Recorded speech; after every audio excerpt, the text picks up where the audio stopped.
You're listening to an Infatuasian side dish, a smaller version of the pod where we talk about Asian things that we love. This is Curtis, and on today's episode, we'll be talking to Matt Allen about what it takes to start a CrossFit gym in Xi'an, China.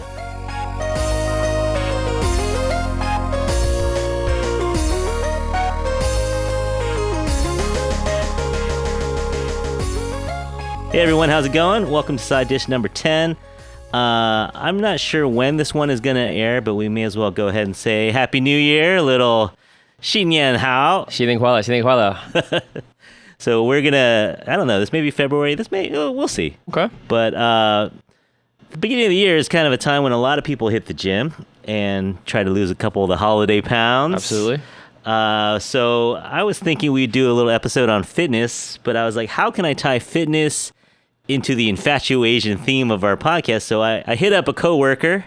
His name is Matthew, and he is teaches with me here at Galileo. And we're going to talk a little CrossFit in China. So, hey, Matt, how's it going? Very well. Thank you, Mr. Chin, for having me. Anytime you want to come on the pod, let me know. Well, you say that now, but I haven't even started. Well, you'll hold your opinion until later. Okay. So we are in Galileo right now, which, as you know, is did you know we have kind of three connections to the three big sports? Like, obviously, we have OJ. Yep. Right, our most infamous. Joe DiMaggio. We have Joe. Well, yeah, mostly, I think his brother actually graduated. Dom actually graduated. Okay. Joe, I heard, was busy with other things. Mm-hmm. Do you know our connection to basketball? No. Hank Lucetti, the class of like 40. Mm-hmm. He invented the one-hand jump shot. Up to that point, everyone was doing the two-hand. Oh, the asymmetrical jump shot. Yeah. The now standard jump shot. The standard wrist above the elbow. Follow through. Yes. Hank Lucetti, Galileo graduate. I got to look up the year. That's why we have Google. Hold on a second. I preach this all the time. I preach 90 degrees and then wrist directly above the elbow. But now you know a Galileo fact that shot was invented at Galileo. Well, you better believe that fact will make appearances in my future practices. So thank you for bringing it to my attention. Speaking of practices, we are talking to the women's basketball coach here at Galileo, as well as the boys' baseball coach. Mm-hmm. All right. Mm-hmm. How's the team looking this year? Either team. The women's teams have overcome multiple obstacles to be able to keep two rosters flowing. They're not making it easy on us. They canceled us last season, and they gave us 14 outdoor practices. And at Galileo, we have one hoop. In a school for 2,000 kids, we have one backboard outside. Right. So they put us at Francisco Middle School, which is not far away. But it was a different school outside. 14 meetings was what the San Francisco section allowed us to have. Frustrated, to say the least, as neighboring counties and other districts were able to have Indoor games. Mask off. Dozens of games were had. So that was a tough one to hear, despite all the equity talk, and those who need it most should have more. That was a tough moment for a team and the coach. And then this year we're getting the momentum started again, and JV's having a good season, a couple new freshmen, and varsity, what we lack in athleticism, we make up for in character. You know, they shake hands like no one else. They're just really positive. Energy's good. A lot of the players maybe didn't expect to be varsity athletes. So pros and cons with that. You know, it's a lot of positive inflections, a lot of growth. But also they're faced with things that they were not prepared for and that I did not have time to prepare them for. Yeah. So it's all good, man. All right. Every game is a victory. Every game. Just being out there is the Every victory. game is a victory. All right. We'll take it. So let's talk about you for a second. Grew up in San Francisco. That's right. Lowell High School. Lowell High School 04. Baseball and basketball. 4 years of each. Did you think college? Could you have gone to a junior college and played a little? If I knew what I knew now, I would have been more creative with my application, trying to find a sport fit. But as the eldest son and having gone to Lowell and having always a lot of emphasis on academics, I just went to the best school that I got into. So I went to UC Santa Barbara. I tried out there and didn't make it. But had a great experience doing intramurals and played basketball all the time. And my best friend from college was the best player on the team. Oh, okay. So we were able to work out, and I got a lot of rebounds for him. He got many rebounds for me.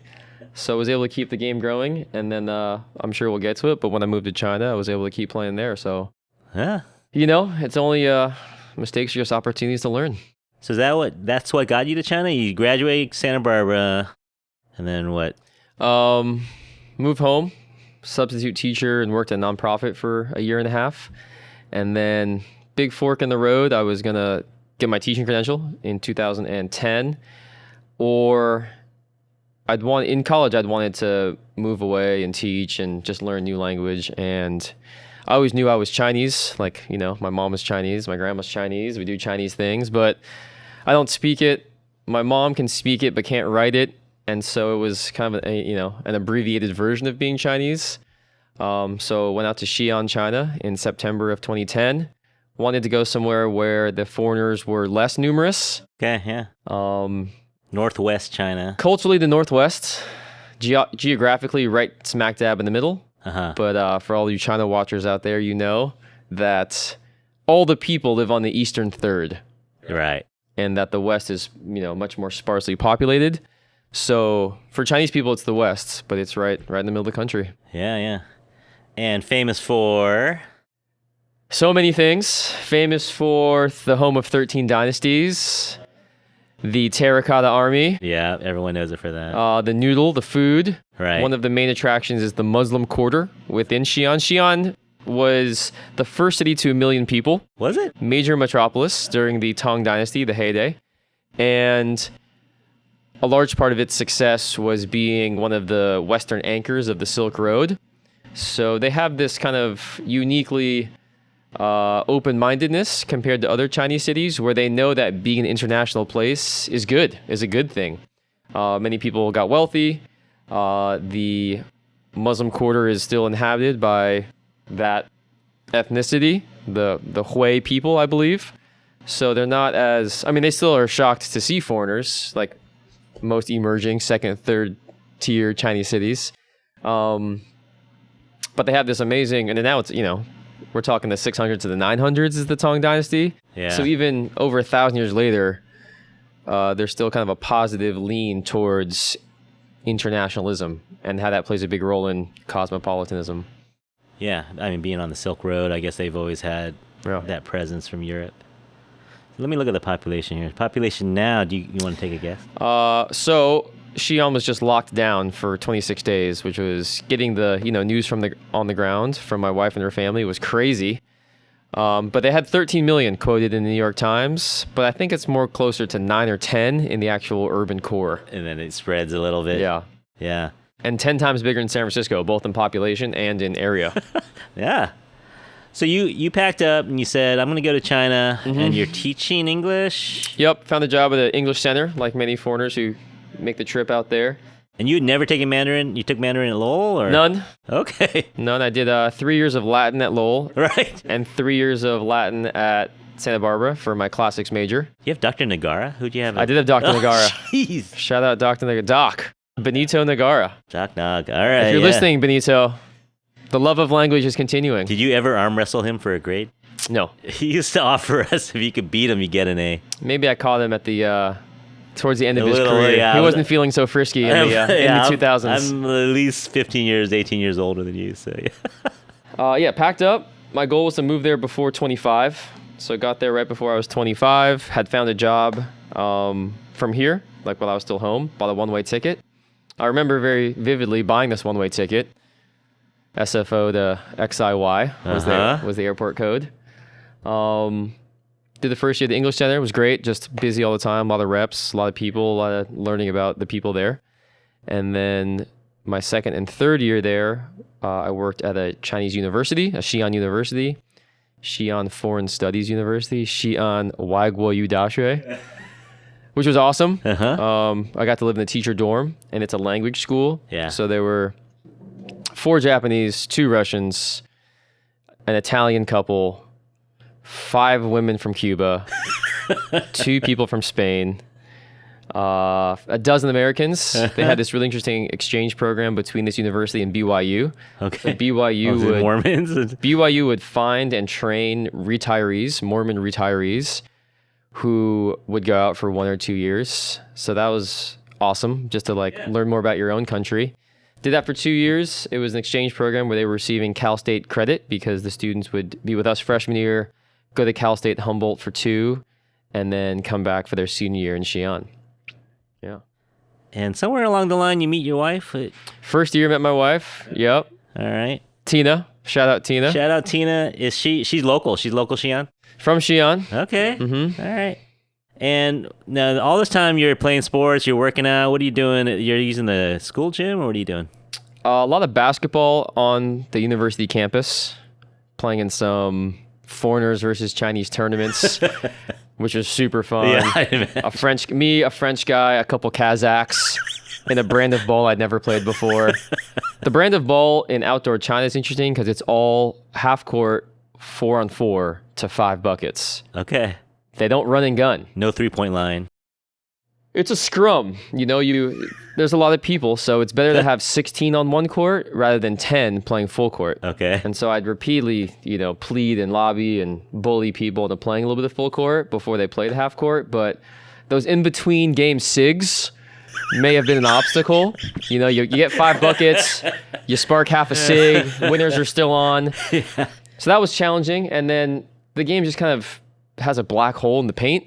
It just gets more compacted because you're so close. And I speak this to my players now: don't sacrifice proximity for comfort. If you got a 6-7 foot shot you like, you can take it. Don't need to get 5 feet to be contorted with 7 other people. Yeah. Nothing super official, just the local university circuit. Yeah. And that's kind of how people worked out in China, right? Is like there's big parks, big open spaces. Yep. At 6 a.m. you get the Tai Chi going. A lot of Tai Chi. A little Kung Fu. A lot of simple fulcrum machinery out there. Oh, yeah, the little levers. If you've seen them sprinkled upon Sunset Boulevard. A lot of that everywhere. Yeah. And there's actually a big movement so Chinese have to retire at 55. Yeah. And women's, I think, is 53, maybe 52. Yeah, so I'm almost there. Yeah, you're right there. In China. But people will not work out throughout their life, retire in their 50, 52, 3, 4, 5, hit the park, go for 3 hours a day. Yeah. And by the time they're 56, 7, are doing amazing things. Huh. And it's just a really cool affirmation of what the body's capable of. If you're there for 3 hours a day and eating good and sleeping well and going to the gym early, you can be 55 and turn into a 99th percentile athlete by the time you're 60. There's a dude, the pull-up bars down there on Bay, as you're making that corner turn. Right. And he looks like he's 60-something, Chinese dude. Military pants, no shirt. Yep. And he's doing the pull-ups to the waist, flipping over. Yep. Yeah, he's doing all the somersaults. Yep. He's doing the walk-up. He's walking up the pull-up. They got some amazing moves. And amazing gear was awesome, too. They have, the knit gloves. They're not like the neoprene, kind of like bike riding gloves. No, they're like shucking oyster kind of gloves. Yeah. Yes, exactly. Okay. And they're just going around and around and around and flipping, and then someone else hops on. And the cigarettes are still there. They're just being now combated by gymnastics and a lot of healthy stuff. All right. So you're there, you're married, and you're thinking to yourself, okay, I've been here 4 or 5 years in Xi'an, and what Xi'an really needs is a CrossFit gym. That's what they need. Yeah. I mean, did anyone come up with that idea with you, or was that just really like, you know what? Well, I'm glad you asked, Mr. Chin. I'm home visiting some family. Tina and I are home visiting family. We are, I think, about to get married, soon to be married. And we visit Santa Cruz, where my good friend Daniel Jahungard. Okay, shout out Daniel. At the time is running CrossFit West. And CrossFit is from Santa Cruz area. So he's got one of the better known gyms, and he's a respected coach in the community in the area where this thing is gaining momentum. So we go, get in the workout, go visit him, and Tina, it just really strikes Tina. It's just a really interesting looking space that she'd not seen before. Now, does she work out at all, or is she athletic? She is the all-time leader in points, rebounds, and blocks at the Xi'an Conservatory of Music Intramural League. Get out. So when the strings play the woodwinds, she balls up. She racks up quite the stat line. Okay. Loves basketball. So it's a big, huge room. and they've got the rigs, the squat racks, the pull-up bars are all in these like jungle gym looking rigs. Bunch of tires laying around. Tires, ropes, heavy and then all the ropes. stuff's kind of on the side. So it's just like a big open space, a pro training facility. And so we were both in flux. We had moved to Beijing. She was working in hospitality. I was working in education, and it was time to do something that we really both wanted to do. And so she had a great time at this gym. It was a really special place. Daniel's made an amazing community, an amazing gym down there. And she was like, we should bring this to Xi'an. And knowing Daniel very well and being a coach and talking to him about how difficult this was, I was not all in initially. I was like, I'm not sure anyone knows how hard it would be to open a CrossFit gym. It's a tough sell. Mm-hmm. No, you've done it as an athlete. You've done CrossFit. No, at this time, no. I'd worked out with Daniel. I'd gotten the broad strokes, but I hadn't. 2010 was early for CrossFit. This is now 15, 2014, right? Yeah. So still a little early. I don't know how I allowed her to convince us this was the plan, but we trained at Lincoln High School, where Coach Doherty, he's the track and football coach out there, runs an awesome hassle-free weight room club. Huh. And so there's many parts of CrossFit, but that was the part I was really missing was weightlifting technique. Clean and jerk and snatch. I had not done before. You're more aerobic stuff. Yeah. I'd cleaned. Shout out Coach Gam at Lowell High School. He taught me how to clean in 2002, and it put 6 inches on my vert. So I'd spent some time in the weight room, but not this like Olympic style, very technique heavy stuff. So my brother spent a lot of time with me working on my technique, the programming. It's called programming, how you organize the workouts to get these lifts up. Spent 5 weeks there. It was tough, just changing how your body accepts and receives weight.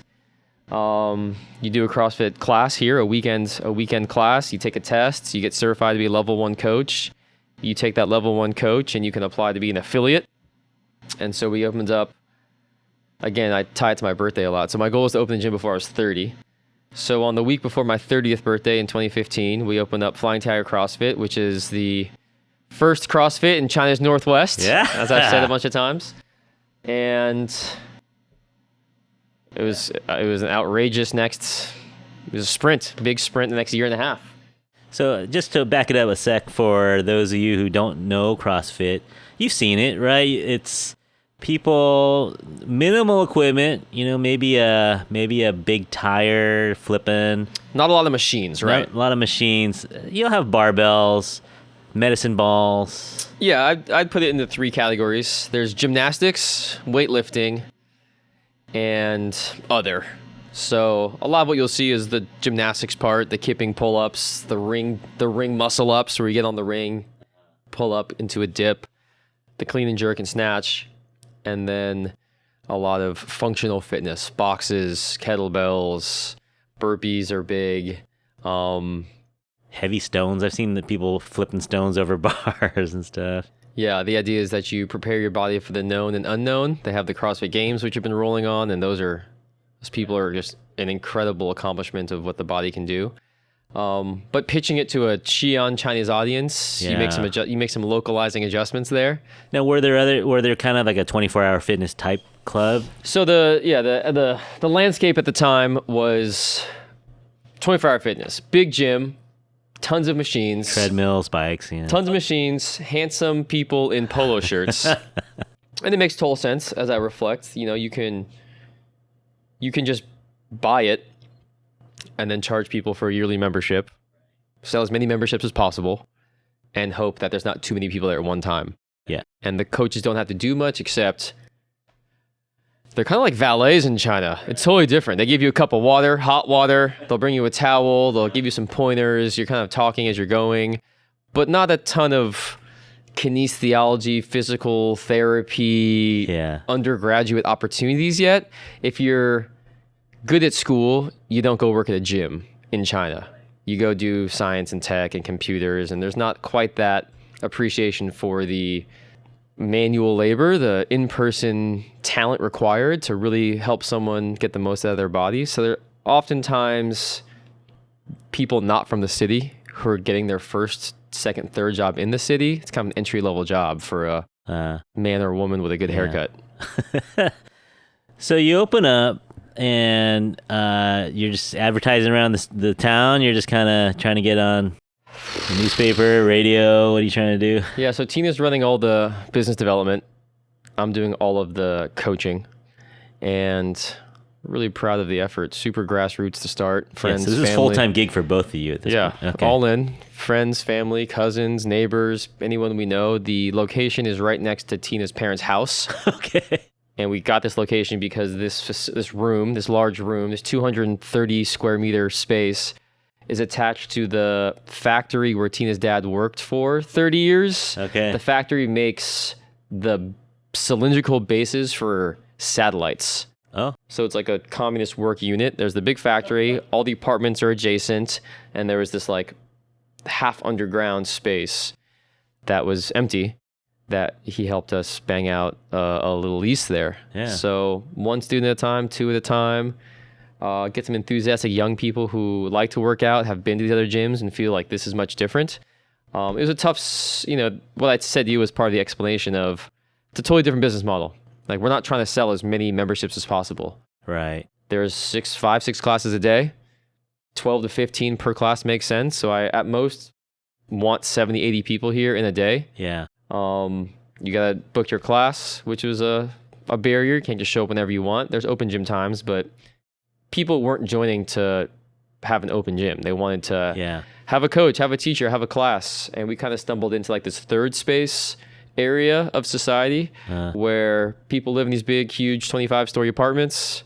They go to their office, which is pretty minimal. And the third space was all skewers or food or restaurants or karaoke. Yeah. And it became like a clubhouse. Yeah. So really slowly, 1, 2, 3 at a time. These are young folks. These are 20s, 30s, 40s. Yeah, a pretty good mix. Tina being in charge helped with the female signups. She's a pretty forward-thinking female from that time and place, so they felt empowered to have a strong woman who was embracing that side of her strength. A couple students, a bunch of like 48 to 52-year-old men who had made some good money, and to retire. to make that money, they had to do a lot of whining and dining. Big common denominator as China began to, people got out of poverty, went to the city, urbanized, a lot more disposable wealth. It was just a ton of whining and dining. 2000s, yeah. And people's bodies, took a tax. Cigarettes. My favorite Chinese like social thing is when a man grabs 7 cigarettes out of a box and then hands one out to 7 friends at a time, and just people have been doing this for 20 years and need something new. And this was interesting because it's not anything new curriculum wise. Like they have an amazing history of health, taking care of your body. People get massages like haircuts. People do cupping like haircuts. It's just part of their regiment. But it had this, modern Western facade on it, new vocabulary, new movements, new way to organize all the stuff. Now you're teaching in Mandarin?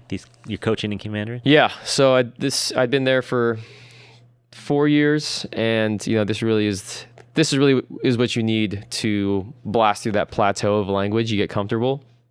So having to teach in the language and sell it and own it and not guess at what I was saying all the time, but even if it's wrong, just at least you can communicate what the expectation was.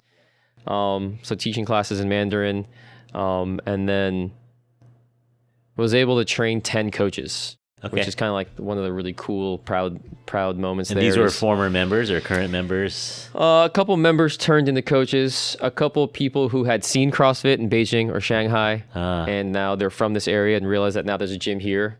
A couple coaches from Beijing, Shanghai came to visit, and there was this moment of like CrossFit tourism within a pretty tight community. You go to Hangzhou, you visit the West Lake, and you go work out at the gym they have there. You go to Xi'an, you go to the Muslim Quarter, eat all the noodles, and then you get a workout in a Flying Tiger.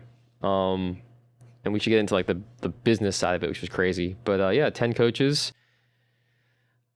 I was hoping it'd be more of a unified effort, but like the trust in society isn't quite what you would hope. Right. And so there's a lot of splintering, a lot of like, now I know what to do. I can open my own, all kinds of crazy stuff there. But there was a moment when we had 12 coaches really working out hard every day to get comfortable with all the modalities and the way you can organized class, curriculum. A lot of it was like teacher training stuff. Yeah.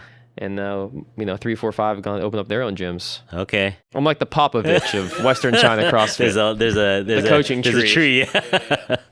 So so let's get into business a little bit. So you're like, all right, we got people coming in. Mm-hmm.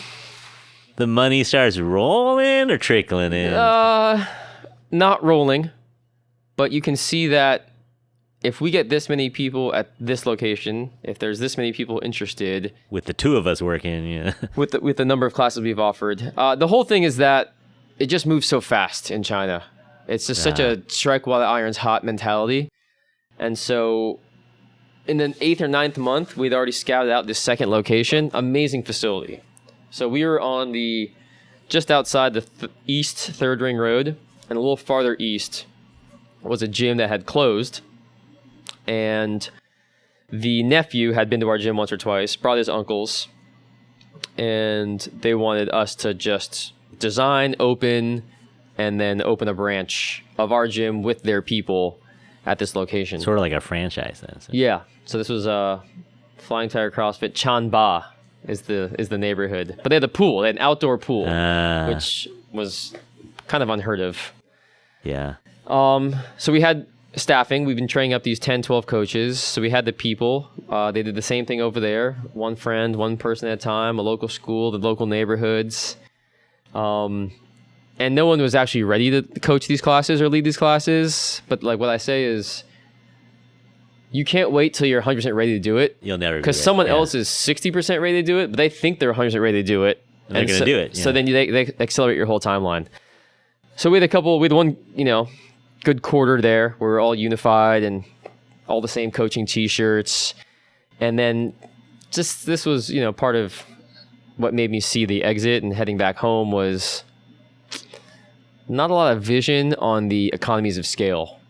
All very siloed off. People are as quickly as possible looking to like silo off themselves and not get screwed business wise. So kind of short-sighted. I could wax on about why, Cultural Revolution eroded the trust in society. Now people are very looking out for number one all the time, in a rush, always trying to build fences and moats. So we opened that one, had a great season there. Opened a third one across town. Between the second and the third, 2 others had opened up. And so there was not affiliated with you. Not affiliated, but like I had trained their coaches. You knew them. Yeah, and the market's huge. There's 15, there's like 12 million people, but even if 10% are interested in working out in this way, it's, a huge number of people, and I only need 40, 50 per day, and there's millions of people out here. Literally millions of people could work out. And it was just really challenging to approach it the way I approach coaching and team stuff, which is there's huge opportunities if we're on the same team, but to constantly be faced with we're dissolving our relationship or the guy you trained is now quit but hasn't told you and now coaching over there. So I was now 31 and a half or so. And, my original plan was 3 years. This is now year 6.5. And so it was time to come home. It was kind of sudden, but, I wouldn't be able to do that now, is open something that required so much energy and just trust and faith and just good for, the society. So I'm really happy we did it. And then a friend of mine was coaching in my department here and interviewed with the principal and went back to China. 2 weeks later was teaching at Galileo, February of 2017. Yeah? Yeah. All right. So you're back. So you're here, but you still own it. We own our third. Yep. So you're still in touch, obviously. Still in touch. It's going well despite the lockdown the last month. They've done a couple, paint jobs and refurbishing things. You go back once a year? Well, your wife's family's there. Haven't been back since. Oh, really? Been super busy here, and then the last 2 years have been a travel nightmare. Yeah. So, I keep tabs on WeChat. There's a big group. I see the videos and the team photos. They they do like a team photo after each class. Yeah. A lot of varying degrees of flexing going on. Yeah. Can you send me one of those for for sure. All right. And then, so you got plans for any other entrepreneurial things in the future here in San Francisco? San Francisco's a Wild West too. Yeah. Not immediately, but excited that I think coaching in general has just become way more elevated. I think even 15 years ago, coaching was a guy with the tracksuit and the whistle. Just yelling, yeah. And now there's just so much more appreciation and opportunity for coaches, right? Personal coaches, corporate coaches. The Warriors bench has 9 coaches on there now, you know? Yeah. So before, coaching always felt like the icing on the cake, you know, like can be myself, can imprint what I think is a good way to run a team, establish that feeling, that magic. I've been blessed to be on some amazing teams myself, and just passing on those feelings and updating them for the current audience. Yeah. So looking forward to whatever coaching opportunities are out there. Nothing clear now, but it's been cool to see that industry realm be able to grow this way. Yeah. No, I know the kids at this school appreciate your coaching. Appreciate that. So I think I feel like the story's not over yet. Like, you're still with Flying Tigers, still kind of Flying Tigers one rolling. foot in, yeah. 4th year as the head coach of the women's teams here. Yeah. And this will be my 6th season as the baseball assistant. So All right. been really blessed to have a schedule that reminds me of my 16, 17-year-old self. You know, get here early, make sure my homework is done, and then train up all afternoon. Yeah, good times. I want to shift real quick, just pick your brain on Asian Americans in sport. We've had a good year in sports. We have the MLB MVP is a dude from Asia. Yeah. Golf, we have a couple titles. Yeah. Colin Morikawa, Cal Bear, go Yeah. Bears. Olympics, we got Suni Lee, gymnastics, and then in winter we're looking at Nathan Chen and Chloe Kim, of course. Yep. Do you think Yep. as a country that the country's starting to warm up to Asian American athletes? I know Jeremy Lin had a little bit of a rough go, 5-8 years ago. Yeah. But I feel like the country's a little more warmed up to it now that we're seeing it. Absolutely. I think on the male side, I think we're getting to a point of Asian men are just like every other men, right? There's studs and dorks, and they're not all on one side of the spectrum. Right. That's been really encouraging. Tyler Rapp is playing this weekend against our Niners. Yeah. From, I think, the University of Washington. Nathan is on a crazy 6-year tear of streak. dominance. Yeah. It's interesting to see. I grew up playing in the Asian leagues. Uh-huh. My brother was he played at Santa Cruz. You play for the Taisho or Played for Taisho. Okay. My brother played for Santa Cruz, and he played 10 years at the Pro-Am League in Kezar. Okay. Yeah. So it's cool to see like all those little moments kind of prep or build to these bigger, more national moments. The national ones are few and far between, right? It takes an Olympics. But if you go to the Kezar Summer Games, Skyline will have an Asian point guard from the peninsula. Yeah. There'll be someone who's playing D2 somewhere. Irvine or Yeah, it's becoming normalized and common. So are the racist reactions to it. A lot of people aren't ready for it. But it's taken, decades of Asian leagues, and you look at Galileo, a ton of the coaches are Asian American men. Yeah. I feel really proud to be part of this basketball coaching staff. Yeah. Coach Mark was the coach here when I was a player in high school. Coach Lee was the coach at Wash when I was a player. Right. Mr. Wan's my department head, and he was my brother's JV coach. Uh-huh. So for many That's of our, true. Yeah, that's true. our team is primarily Chinese and very Asian. Some of them are from Chinatown, and when they come here, that's very smoothed out. Yeah. There's not. That's one of the awesome competencies of Galileo, is I think it's a assimilation hack. I think people get 30 years of Americanization in 4. If you've ever seen a song and yell, you can just see what the freshmen look like all the way to the seniors. Like, things are happening very quickly, inflection points every day. Yeah. And sports are a big part of that. And, Asian kid comes here, and I'm not sure how he feels about being an Asian athlete, but, in the first week of practice, the coaches are all serving, and it's just normal. Yeah. And then you go to see other schools, and it's becoming less obvious, the colors of the people playing and just the quality of the ball. Yeah. Good take. All right, man. That was a fun little journey down the Xi'an CrossFit road. Still going. Do you know how many gyms there are now in Xi'an? It's got to be dozens. So we dropped our official CrossFit affiliation, as did many gyms. It just wasn't necessary financial outlay to pay the yearly thing. So I don't have an exact number, but I trust in the cosmos, and I trust in the positive energy I put out there. And there's a lot of coaches, a lot of gyms and classes that wouldn't be happening without that leap of faith in 2015. Kinda cool, so yeah. All right. Well, that's going to wrap it up for Side Dish number 10. Thanks, Matt, for coming in, chatting a little sports. Thank you, Mr. Chin, for having me. Anytime. And for those of you listening, thanks for listening to our show. And you know how to reach us. You can email us at infatuasianpodcast@gmail.com, or follow us on Instagram or Facebook at The Infatuasian Podcast. Did you know that you can now leave a review? Not a review. You can leave a rating on Spotify. I did not know that. Well, now you know.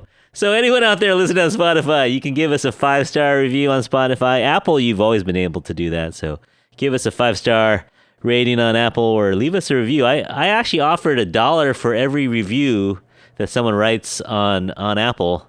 So just leave your Venmo handle in your review, and I'll send you $1 if you give us a review. We hope that you're happy, healthy, and safe out there, and we'll talk to you soon. Bye. Thanks, everyone. Take care. Happy New Year. All right, and that's a wrap.